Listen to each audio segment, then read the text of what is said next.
COVID issue, the COVID pandemic.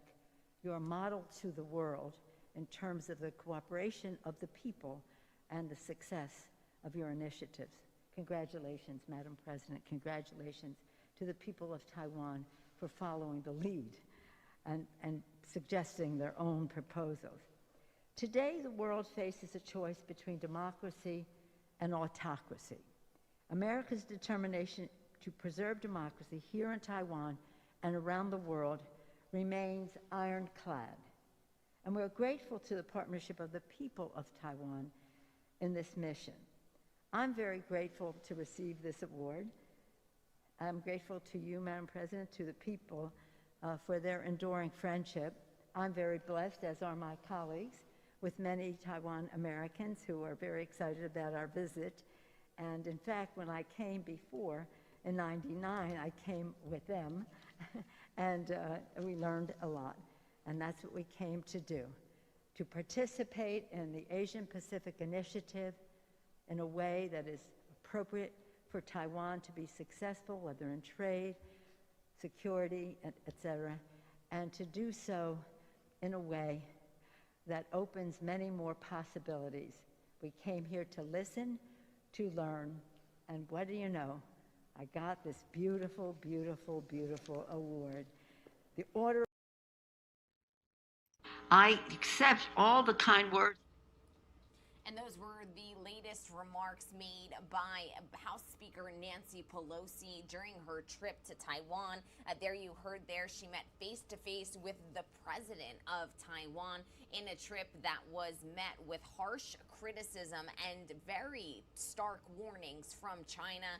China today are preparing military drills as a result of this visit. Nancy Pelosi is now headed to South Korea for day 3 of her trip to this portion of the country. And so we will continue to monitor each and every step that she makes right here on Live Now from Fox. We do want to bring up a new feed for you that we have been monitoring all morning long. Here's a live look at that grain shipment that we have been monitoring from Ukraine today, officially day 161 of the war in Ukraine, and those shipments of grain have officially left the Ukrainian ports, and they are now making their way to Turkey, the first cargo ship to leave Ukraine since the Russian invasion was anchored at an inspection site in the Black Sea off the coast of Istanbul Wednesday morning, awaiting the inspection. There you are seeing that smaller boat make its way to the larger cargo ship full of that Ukrainian grain. The Sierra Leone flagged Rizzoni, loaded up with 26,000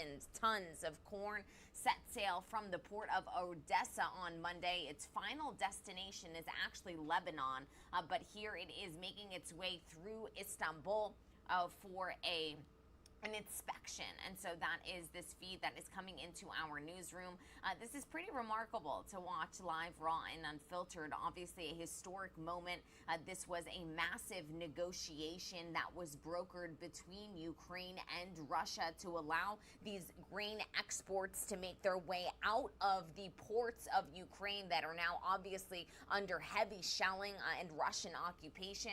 We're talking about the ports of Mariupol and also the ports of Odessa.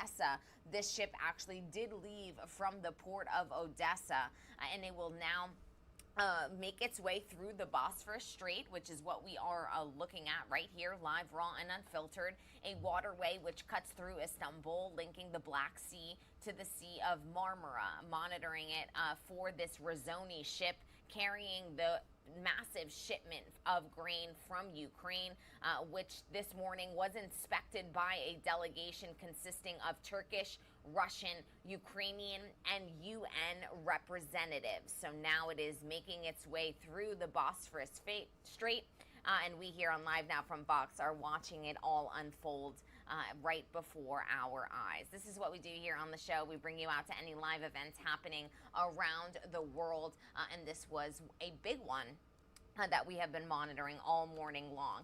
We also have to completely shift gears here, because this is also what we do, quite literally bring you out to any live event happening.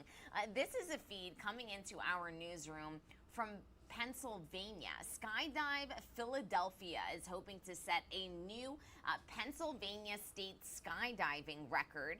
Instructor Chris Howard aims to more than double the current 24-hour record by attempting to make 101 skydives in a single day, so a single 24-hour period. Chris and his team will be targeting an average of one jump every 7 minutes. Now, the current record in Pennsylvania stands at 40 skydives by a single person in 24 hours. All proceeds are going to benefit Bucks for Kids, supporting foster children in Bucks County. And there you see it, Chris once again making another jump here. This is actually the second one.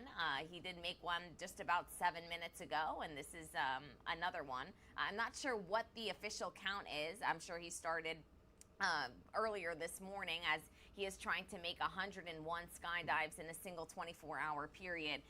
So we'll continue to bring this feed for you live, raw, and unfiltered, because it's not every day that someone's trying to break a skydiving record in a state here in the United States. Beautiful sight. That's one way to begin your morning. Many of you perhaps just making your way to your kitchens for your coffee, while Chris is jumping out of a plane, and he's going to try and do so over 100 times. So we'll bring you these images as the morning progresses as well. It's 7:28 here on the East Coast. We're going to step away for a quick 2-minute commercial break, and when we come back, more skydiving and more news on the other side.10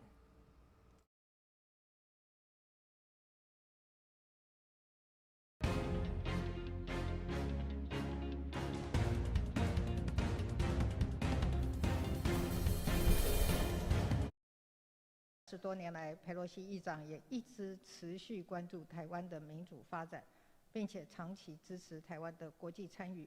我要对此表达最诚挚的感谢。In the past, with some shaky prospects, so this is big news coming. Actions to show your staunch support for Taiwan at this critical moment.